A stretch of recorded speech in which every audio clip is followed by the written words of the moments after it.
We all know roughly what we mean by homosexuality today. We all know that the term was invented in the latter part of the 19th century. The question is, how far back can we push that description and still find that it's valid as a description of what we're looking at as historians? Now, there is obviously a risk of anachronism if you just assume that you can use this modern term all the way back to the late Middle Ages.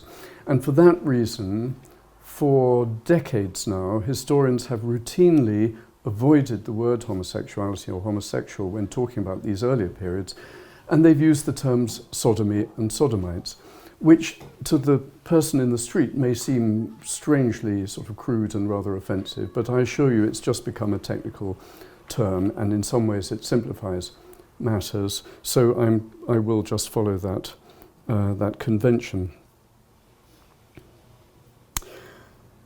In 1976, the French theorist, historian certainly, philosopher possibly, Michel Foucault, published a book called La volonté du désir, roughly translated as, La volonté du savoir, roughly translated as the will to know. And this was the first volume of a projected series of volumes. It's a sort of extended essay introduction to his theme, and it's on the history of sexuality. In this essay, he talks mostly about the 19th century and about large-scale changes towards what he sees as the modern forms of sexuality, sexuality being something which he helps to define as a modern theoretical term more closely and in some ways much more richly than previous theorists had done, as very much as something that is produced by and modulated by a society, a social system, and in his ultimately political view of things, a system of power. And of course he was talking predominantly about heterosexual sex and not very much about homosexual. As he was talking about the 19th century, I can use the word there. But he included one passage, less than half a page, which has had a colossal influence on historians writing about what I'm going to talk about. And I'll just read out a slightly reduced version of what he wrote. Sodomy, as it appears in the old codes of civil or canon law, was a category of forbidden acts. The person who committed those acts was just the juridical subject of them. The homosexual of the 19th century became a kind of person, a past, a history, a childhood, a character, a way of life. Nothing in his entire being escapes his sexuality. It is everywhere in him, underlying all his ways of behaving. It is consubstantial with him, not so much as a habitual sin, but more as a distinct nature. The sodomite was someone who committed a sin. The homosexual is now a species. That last sentence, le sodomite était un relat, l'homosexuel est maintenant une espèce. Relat, R-E-L-A-P-S, slightly difficult to translate in this case, someone who's fallen into a particular sin, which is how I translated it, since the whole paragraph talks about sin. The Penguin translation, I note, says a temporary aberration. But still, you can see the basic distinction he's making. And this has had, as I say, an enormous influence. He was actually planning a 7-volume history of sexuality, and this introductory short volume was the first volume in that series. Sadly, he died 8 years later. He was one of the very first really prominent people in French society where it was known that he died of AIDS. And by that time, he'd only published volumes 2 and 3. And they are richly detailed and largely text-based studies of sexuality in the ancient world, which, they are of great interest, those volumes, but they have almost no relevance to what I'm going to talk about. He would have continued through my period but alas, we don't have that. And yet, as I say, this one paragraph has had a huge influence. Why? Well, first of all, the modern idea of sexuality as, roughly speaking or roughly thinking, a social construction. I don't want to get into technical and I think often rather time-wasting arguments about exactly what is meant by social construction and so on. But we can all agree that, in general, complex human behaviour is greatly influenced, modulated, moulded and so on by the society around us, by what we think, what we believe, by traditions we've inherited and so on and so forth. And this is true of even things that seem to have connections with what we might think of as rather basic biological things such as food or sex. So in that sense, I think it's common sense to be a moderate constructionist. There's not much to disagree with there. Foucault pushed the theory further. His particular view was that, as I mentioned earlier, everything is ultimately to be described, analysed in terms of power structures that lie behind what we see and what we experience. And his particular account of the development of homosexuality as a category in the late 19th century was that this was formed by medical and legal discourse, particularly medical, or a new kind of medical discourse involving what became psychiatry. And this created a sort of category, and people's lives were influenced to the point where they started behaving, so to speak, within the category that had been developed for them. But that ultimately there was something political about this. Power is exercised for the benefit, he doesn't go into a lot of detail on exactly who and how, but for the benefit of those who are holding the power. And this obviously chimed with other ideas in the 1970s, or a bit earlier in the 60s, that there might be something liberating about seeing through this, and then you could liberate yourself from the power. So that's one reason why one can see why he was a very influential figure writing about sex. But the thing I want to concentrate on is a different aspect, and a more simple one, I suppose.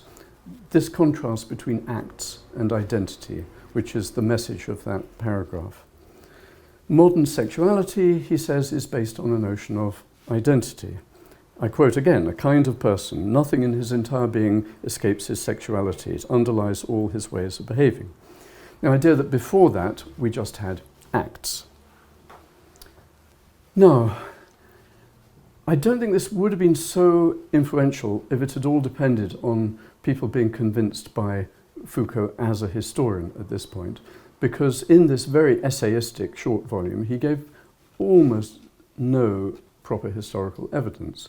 In the grand French style, he set out his ideas and developed them with sort of very inspiring prose, but the actual evidence, if you look at his footnotes, there's almost nothing there. He quotes a couple of early modern texts. These are manuals for confessors, how to deal with particular sins, and they have sections on sexual sins. One's by the little-known Paolo Segneri from the 17th century, one's by the better-known Alfonso Liguori from the 18th century. He quotes them in 19th century French translations. Now, these are guides for confessors. Confessors don't deal with general species, as he calls them, or identities. They deal with acts. You don't say, Father, I have been a particular sort of person. You say, Father, I have committed a particular sin. So it's not very surprising on those grounds that he would think that previously it was all to do with acts. But having said that his argument at the beginning was not hardly at all anchored in historical research, miraculously, after he published, and particularly after he died, a wealth of historical research, serious research, was done by people looking at early modern sodomy, and almost all of it seemed to confirm what Foucault had said. He seemed a rather sort of prophetic figure, like those astronomers who say there must be a planet up there, and then you train your telescopes on it, and there it is. The year after he died, 1985, a Spanish historian, Rafael Carrasco, published a book called Inquisición y Represión Sexual en Valencia, based on the Inquisition in Valencia, one of the three Inquisition tribunals in the Kingdom of Aragon, which went into a lot of detail about sodomy cases there. Then in the same year, Guido Ruggiero, Italian-American historian, a book called Boundaries of Eros, Sex, Crime and Sexuality in Renaissance Venice. He had a substantial chapter on the situation in Venice. And then 11 years after that, a deeply impressive book by Michael Roque, an American who has spent most of his career in Florence. It's spelt rock, but with an E on the end and pronounced Roque. Forbidden Friendships, Homosexuality and Male Culture in Renaissance Florence, based on an extremely rich archive in Florence. And after that, there have been other studies of Rome, Lucca, Barcelona, Spanish territories in the New World. A Brazilian scholar, Luis Mott, started working on Brazilian cases in the Portuguese Inquisition and went on to write much more widely on the Portuguese Inquisition generally on this topic. So we now have a wealth of information, and as you may have noticed from those place names, very much concentrated on Southern Europe or colonies of Southern European powers. Much of this, of course, almost all of it in this research, is from trial records of one sort or another. There are very different tribunals. There's the Inquisition, which was not universally dealing with sodomy. In fact, it didn't deal at all with sodomy directly in the Italian lands. It did in Valencia, Saragossa and Barcelona, and it did in Portugal, but not in the rest of Spain. But there are also criminal tribunals and special tribunals and other courts. So trial records, again, we're back to what I said about the confessors' manuals. A trial by its nature is concerned with looking at acts. Did a certain criminal act take place or not? So that may slightly narrow our focus or blinker us in some ways. But we don't only have trial evidence, although it's the richest source and the only one that can be subjected sometimes to a kind of statistical analysis.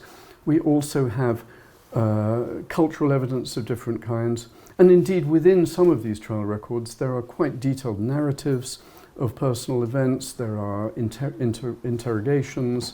So we get more than just the story of particular acts.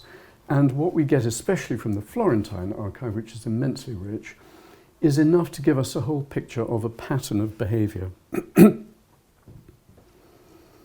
that pattern, I will say in advance, I hope this you'll agree with me by the time I've described it, does very much support some sort of basic distinction between acts and identity. This is very heavily on the acts side of the story. So let me describe this pattern in outline. The essential point here is age differentiation. It was adult men having sex with boys, teenage boys.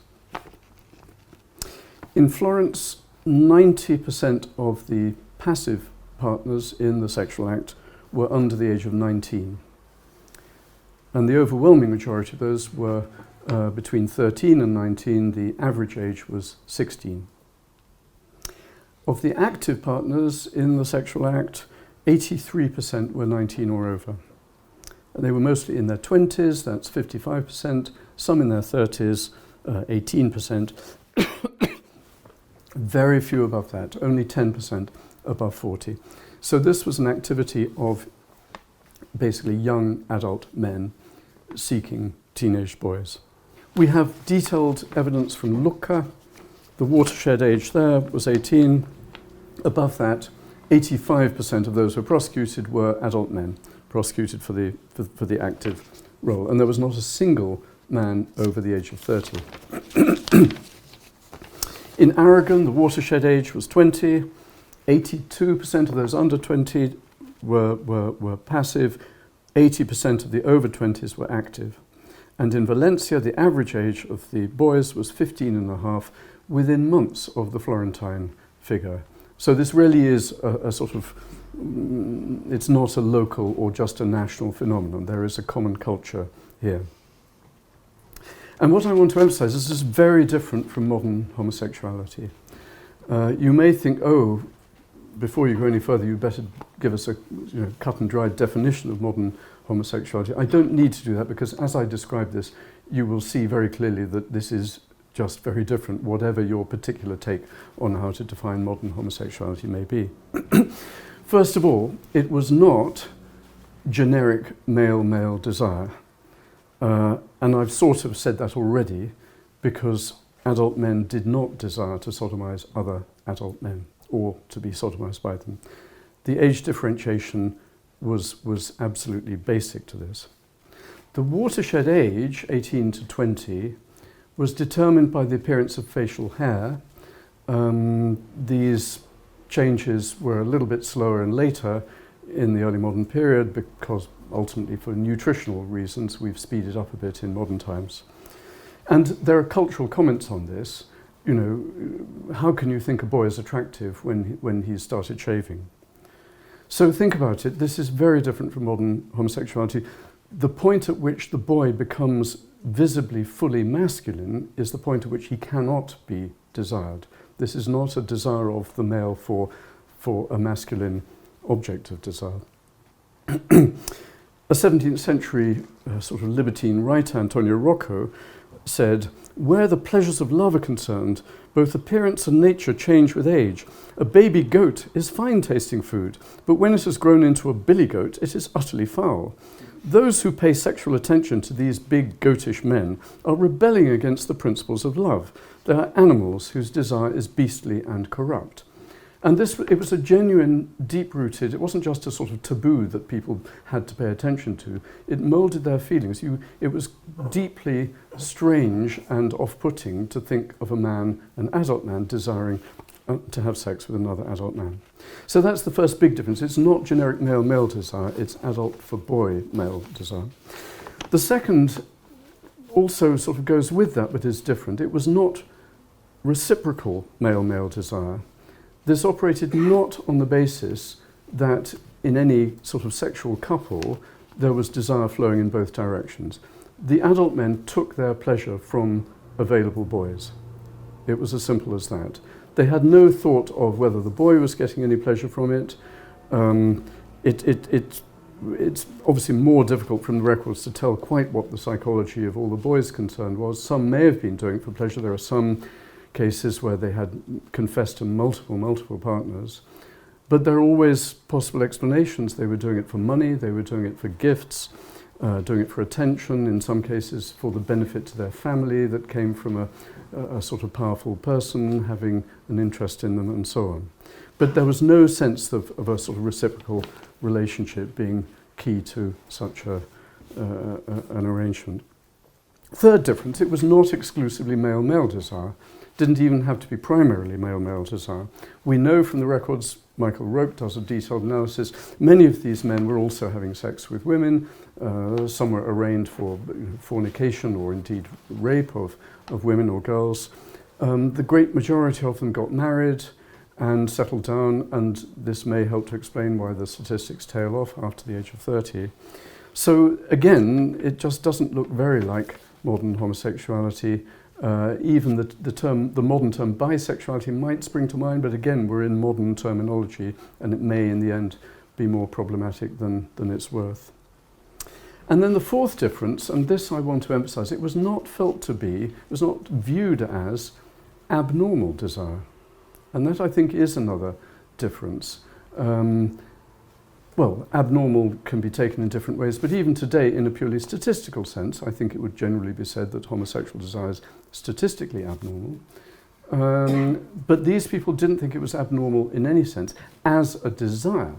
It was acting on it that was a great wrong. It's quite striking how easily people could agree to the idea that this was natural and normal as a desire. There's a big law textbook by a papal lawyer, in fact a cardinal at the papal court, Giovanni Battista de Luca, 1673. And he said there was a general assumption, he's talking about how to apply penalties to the older and younger person in these cases. There's a general assumption that men who sodomize adolescent boys do so because of, I quote, a certain urge which is, as it were, natural, un certo stimolo quasi naturale. He says that urge, or indeed natural instinct, which commonly arises towards good-looking boys. So the desire was viewed as entirely natural. It was simply acting on it that was wrong. So think of, I don't know, desire for cake is natural, but to engage in gluttony is wrong. Not an exact parallel, because the theological position here is eating this sort of cake is intrinsically wrong, but you see what I mean. You can have a natural impulse. It may be natural to enjoy alcohol, but descending into brutish drunkenness is wrong, and so on. I mean, the basic model in moral theology is not difficult to comprehend. So you might ask, well, if this was viewed as a desire that any man could have, does that mean it was very widespread? I mean, are evidence of people actually acting on it? And the same logic suggests, well, it may follow or it may not.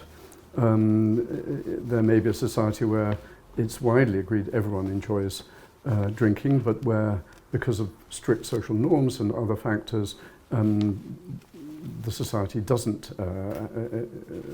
witness widespread drunkenness and so on. So one just has to look at the historical evidence.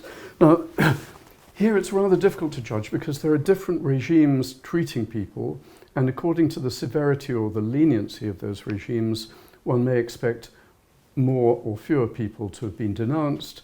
You're less likely to denounce your neighbours if you think that will lead to them going to the gallows. The most lenient regime was that of Florence. It has a special magistrature to deal with these cases. And here the statistics are extraordinary. In the last 40 years of the 15th century, the archive of this magistrature gives us 13,000 names of men and boys, names that were mentioned in accusations, depositions, witness statements, and so on. Now, obviously, some of those may have been malicious, some of them the evidence was not sufficient for prosecution, and so on. But still, they did their job, and they ended up with roughly 2,000 convictions. Now, the total population of Florence at that time was about 60,000. So let's take the male population as 30,000. Your guess is as good as mine. I haven't gone into the demographic history, how many we should subtract for small boys and old men, or perhaps most men over 40, given what we know. But still, we're not left with many thousands, and over a 40-year period we have 2,000 convicted, but 13,000 mentioned. It has been argued these figures are inflated by recidivists. Some of those 13,000 names are duplications, that's true, but Roque thinks this inflates it by only about 10%. And it's also true that some people are being brought in from outside Florence, from villages, or even as far away as Prato or Pistoia. Even so, this is an extraordinary figure. Lucca had a similar magistrature, and we have high figures there too, not as high. In the second half of the 16th century, we have 596 people accused at the tribunal, 368 convicted. Is that a lot or a little? Well, I think it's quite a lot, but roughly 3 times as many as that were investigated. And they only investigated the ones where they thought they could prove something. The denunciations were more than that. We don't have precise figures, but it suggests that well over 2,000 would have been given as names to the tribunal. And this is 50 years, but it's a little town with only 20,000 total population. So again, this is high. Other cities, the statistics are lower, but we still have significant numbers of trials. In Venice in the early 16th century, at least 5 trials a year, and each trial could have multiple people. The Aragon Inquisition, nearly 700 cases from 1540 to 1700. Portuguese Inquisition, similar period, slightly shorter, only 424 cases came to trial, but the lists of people whose names were dutifully written down from the denunciations comes to a total of 4,419. And of course, these are the people who just came to light one way or another. We may assume that this is a relatively small percentage of all those who are actually engaging in such sexual behaviour in these societies. So how typical were Florence and Lucca? It's very difficult to say. There are some cultural forms of evidence that suggest Florence really was much more apt to experience sort of mystical behaviour than other parts of Italy. There were sayings about Florence and Tuscany, and Lucca is only 40 miles away from Florence in a straight line. The early modern German word for to sodomize was Florenzen, The fame of Florence had extended that far. But I'm not concerned, I can't go into these difficult questions of relative frequency or intensity. What I can say is that because the Florentine evidence gives you sort of granular evidence and quite a lot of evidence of behaviour, you can build up a picture of how it worked. And you can find that this is pretty much replicated in the other evidence that we have from other cities. So, what do we find? Mostly it was what one might call casual sex or transactional. People met in the streets, particularly after dark. Boys could just be targeted. There was a sort of game ritual where you grabbed a boy's cap and then refused to give it back until they had agreed to have sex with you. 28%, according to Roque, of these actual sex took place in public places, alleyways at dusk, the gardens and outside the city walls, the ramparts. 36% in homes, 15% in taverns, which often had rooms specially set aside for that purpose. And it was basically for the purpose of sodomy.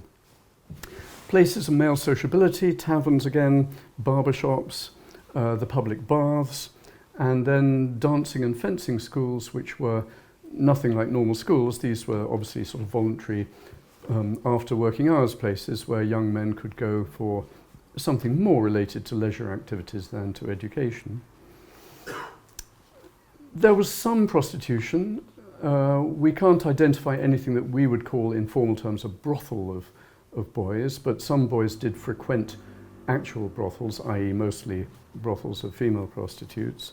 There was a lot of do-it-yourself prostitution, just a boy looking for money.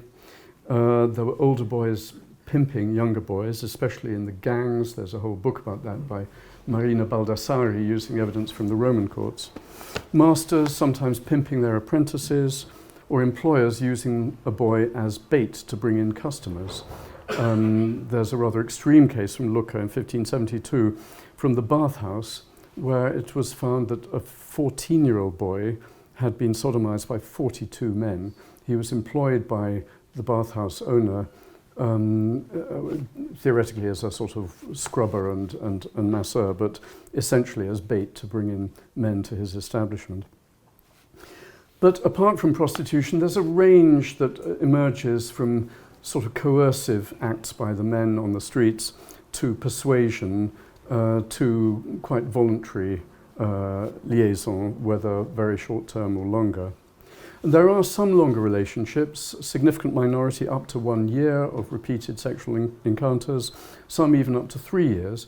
Not always easy to tell whether these reflect sort of what we would call proper relationships, maybe just a mutually advantageous arrangement that could be repeated, advantageous to the boy because he got money or gifts.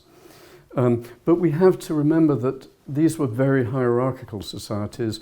Most boys left their homes for work or some sort of training or employment around 13, 14. The place was full of boys that were relatively easy for men to exert power over. And you see that through many different contexts: servants, apprentices, junior soldiers and pages, ship boys, and also novices in the church, young acolytes in monasteries and friaries.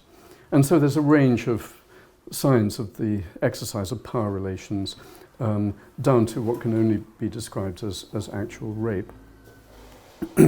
What was the general attitude? This is actually rather difficult to say in general terms. Obviously it was known about, it wasn't a great secret in a society like that, but it was known about and disapproved of in the way that I suppose fornication between an unmarried man and unmarried woman was known about and disapproved of. And don't forget that many of these cases, most of them, come to the tribunals because of denunciations by neighbours or other scandalised witnesses. There's a lot of strong disapproval permeating these societies. And indeed, the legal system reflects that. You have very harsh punishments in many jurisdictions, including mutilation and death. Michael Roque points out that in some ways it could be woven into what he calls patterns of male sociability, and that's true in Florence. There are sort of working class gangs of boys and young men, but in many places it was a much more secret affair and had to be. In Seville, the Jesuit who attended condemned sodomites before they were executed and must have had many, many conversations with them. He said, one might be inclined to disbelieve this if it was anyone else saying it, but he said that some of them had a system of sort of secret handshakes to establish a potential interest, a way of communicating in the presence of uncomprehending others. And I think that can't be ruled out. So it wasn't as open generally as you might think if you only read the accounts of life in Florence. And it was alluded to in literature, particularly in Italy, not much in Spain, rarely expressed as a first-person statement of desire by a poet or a writer, mostly in things like comic stories, the novelle, starting with Boccaccio, with a disapproving slant always, but also sometimes the comedy slightly hinges on an element of sort of knowing complicity on the part of the reader. So what was the psychology of the sodomites themselves? Again, a big question, quite difficult to give a general answer. A lot of the modern literature, starting with Rafael Carrasco, has said we've got to see that in this period people just felt undifferentiated desire, and that is the key to it all. And he uses some of the language used in the Inquisition tribunal in Valencia, which he studied. He appeals again to sort of Catholic moral theology. He talks about, the sin of lust. They only talk, I was overcome by lust. And they talk about lust as a general sin or motive in exactly the same way that they would if it was for a woman. He said, well, this is the key to it, that people just felt undifferentiated desire. And this again might take you back into a sort of Foucauldian view of the matter, and to modern ideas rather sometimes applied rather pat to previous periods, that somehow behind all appearances or prior to certain modern developments we should think of everyone as being sort of bisexual or pansexual or whatever. I think one has to resist this analysis for the obvious reason which I've already stated. This was not undifferentiated desire. It differentiated very strongly against an adult man having sex with another adult man. And that was fully internalized, and that was fundamental. So it was not neutral between male and female. It was neutral between women and boys, and that's a very different story. Now, I've talked about age differentiation, but I think when one looks at this, one needs to think of, not sure what the opposite word would be for differentiation, but a sort of collation, sort of bringing to conglomeration. Something of that kind is going on between what is desirable in a woman and what is seen as desirable in a boy. I think that's actually a better way of looking at it.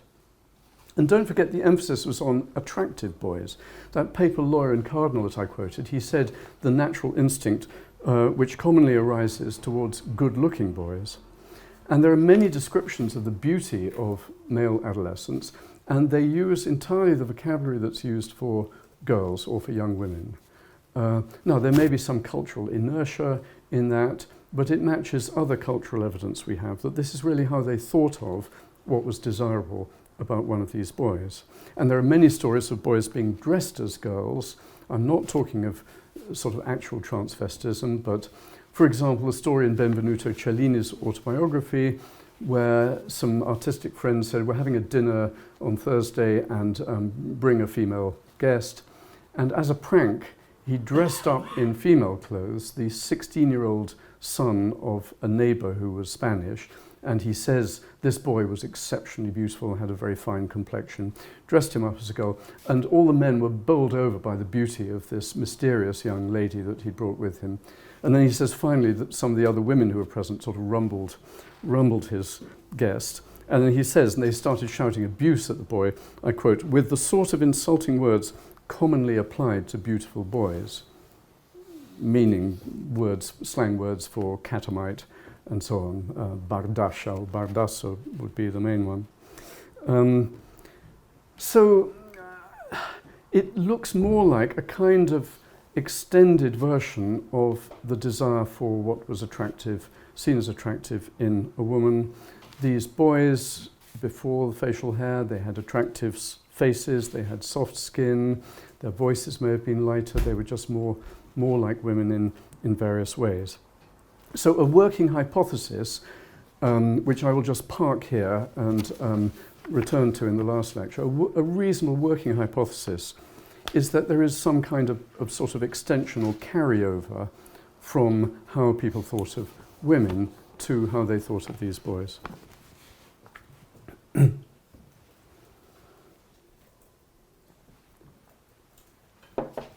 Briefly now, I just want to turn aside and deal with the other end of the Mediterranean, if only to make the point that we have quite a lot of evidence there, and it is remarkably similar and confirms the idea that what we're looking at here is a sort of pan-Mediterranean pattern of sexual behaviour. Lots of reports by Western travellers, diplomats, missionaries in the Ottoman Empire commented on sodomy. There are many reasons, good reasons for thinking that there was a huge weight of cultural prejudice there, religious prejudice. Medieval polemicists against Islam had accused it of all sorts of sexual crimes and sins, including sodomy, so certainly they were prejudiced. But the modern tendency of scholars influenced by Edward Said to say, well, then it's all obviously just Orientalism, it's projecting Western prejudices onto the East and we should discount all of this, has, I think, badly skewed the treatment of these matters in the modern scholarly literature. There is a lot of evidence, I mean, more than can just be explained away, even in the Western travellers and missionaries' reports and so on. But I think it's also rather strange that the people, the followers of Said who complain about this Orientalism, have discussed this whole matter purely on the basis of Western travellers' reports and so on, as if it were the case that the only debate has to be the one about Western attitudes, as if the East, in inverted commas, had no voice of its own. We didn't need to look at what they were actually thinking and saying. Well, when serious Arabists and Turkologists and Ottomanists have looked at the Eastern evidence from those societies, they've found a mass of evidence to show that sodomy was widespread, widely known, widely talked about, widely represented. The best book on this is a book published nearly 10 years ago by a scholar who's at Harvard, Khalid El-Rouaiheb, and it's called Before Homosexuality in the Arabic Islamic World, 1500 to 1800. And as he shows, this was just common knowledge and commonly discussed. It was much less secret than it was in many of the Western societies. It was also age differentiated. Again, facial hair was what dictated the watershed and the evaporation of all serious desire at that point. There was the same taboo against adult sex, a special word for people who had this sort of strange mental illness, as it was seen, of wanting adult men who wanted to be penetrated by other men, called maboon. The same assumption that the desire for boys was natural. There's a chief mufti in the 1530s who is asked to issue a fatwa, which is an opinion in response to a query on a legal point. And the legal question was, is an imam entitled to tell a 15-year-old boy not to stand in front of other men at prayers in the mosque because they will be distracted by lustful thoughts? And the chief mufti's answer was, yes, it is justified to tell the boy not to stand there if he is sexually desirable, using the word mushtaha, meaning particularly sexually desirable. So, this was just part of what was taken for granted. It was a natural, the desire itself was natural. We have similar evidence that these men were not exclusively male-oriented in their desire. The evidence is similar that much of the sex was casual, transactional. The social contexts, we have evidence of this too, public places, ramparts of cities, taverns, coffee shops, the baths, quite important. The hammam was more important socially and culturally in Muslim society than its equivalent in the West. Soldiers, crews of galleys, and so on. Also prostitution, very similar. Also a culture of gifts, stroke payments. But the main difference, as I say, is that it was much more open in this society. Men would talk about it. Beautiful boys would be openly wooed in competition by men who would celebrate their conquest if it worked, or write poems bewailing their failure if it didn't. There was a whole culture of love poetry and song that talked openly about this. In fact, entire literary culture, great deal of love poetry written, particularly the ghazal, ghazal in Arabic, which is a sort of roughly sonnet-length poetic form of love poetry. The vast majority of these are directed towards boys, not towards women. There were literary genres, the Shehrengiz, which was a long poem celebrating the beauties of individual beautiful young people in particular cities, and going through the list, you know, this person works in this coffee shop and has, you know, the eyes like the pools of the night and teeth like ivory, and all of this. I say celebrating the beauty of young people because there is one of these poems celebrating beautiful young women. There are 60 celebrating beautiful young men. So it was just a much more open society in these matters. And that, I think, and I'll give more reasons for this in the next lecture, that's a major reason why it actually was more visible in Ottoman Muslim society. Those Western travellers were not making it up when they said that, you know, we see evidence of sodomy around us, in a way that a foreign traveller in a Western society might not have seen so much. So I think, sorry to say this, but I think the Saidians have sort of got it doubly wrong on this issue. Okay, just a few minutes left, and I want to now turn to the other side of the story briefly, because I've been talking about the dominant Mediterranean pattern.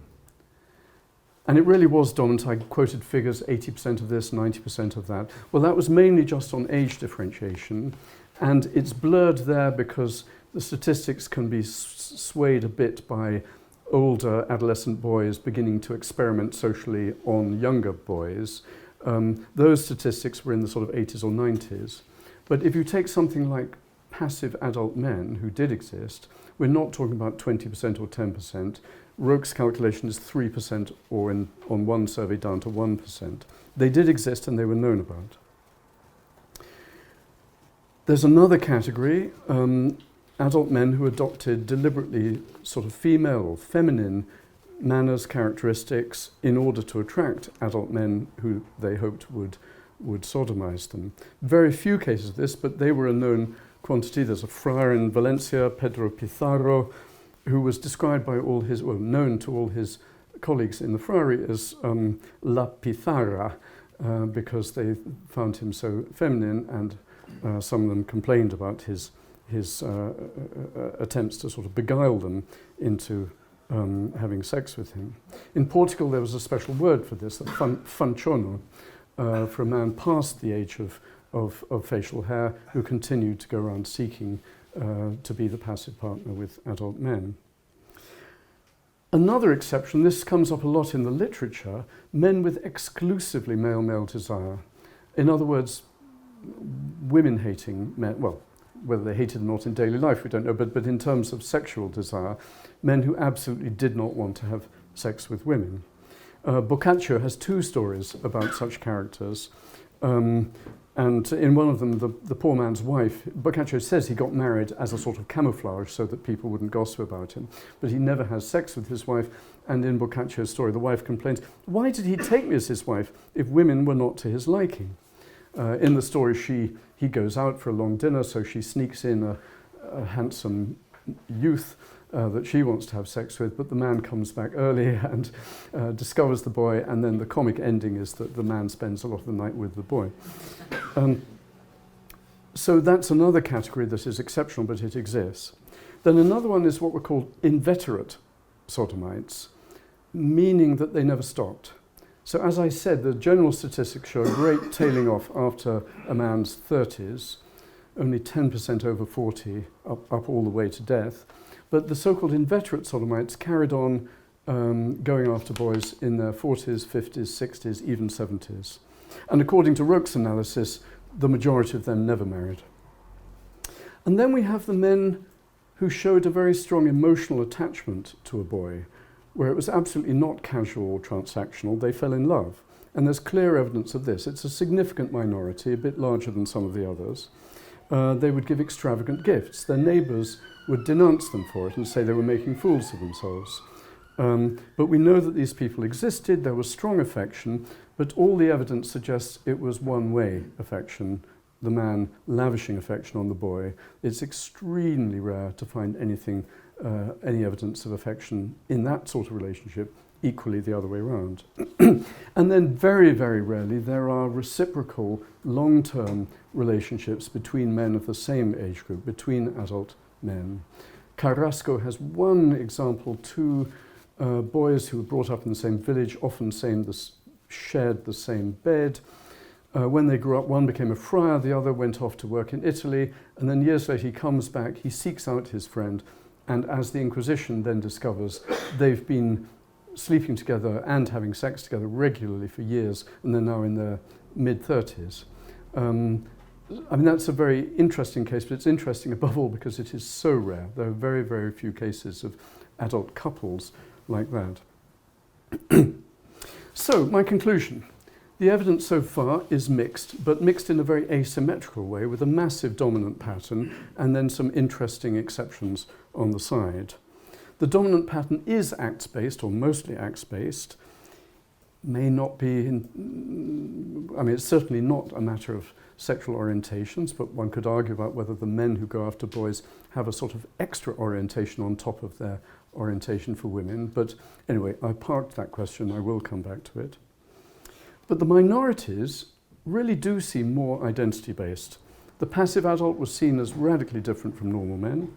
The effeminate adult was obviously doing something more than just particular acts. The woman-hating sodomite was regarded as a definite type from Boccaccio onwards and characterized as such. The romantic boy lover was obviously engaged in more than just acts. But in Muslim culture, and this is another problem to park, the romantic love of boys is woven into the culture as well, and so is much more common. Thank you.